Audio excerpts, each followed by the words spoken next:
আসলে আমরা অনেকেই সেই ছোটবেলা থেকেই দি দি পড়ে আসতেছি, আমরা একটা দি নাকি দা হবে।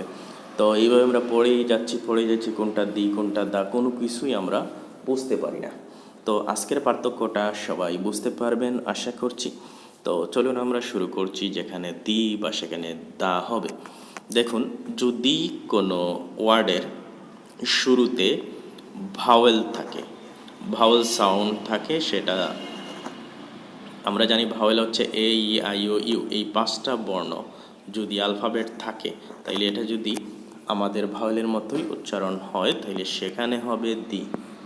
টিএইচ ই, সেটা উচ্চারণ হবে দি।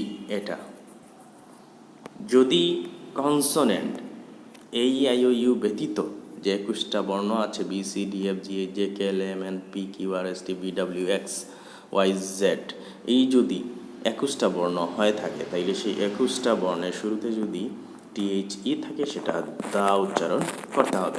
আজকের পর থেকে আশা করছি এই বিষয়টা আপনাদের মাথায় থাকবে এবং ক্লিয়ারলি আপনারা উচ্চারণ করবেন।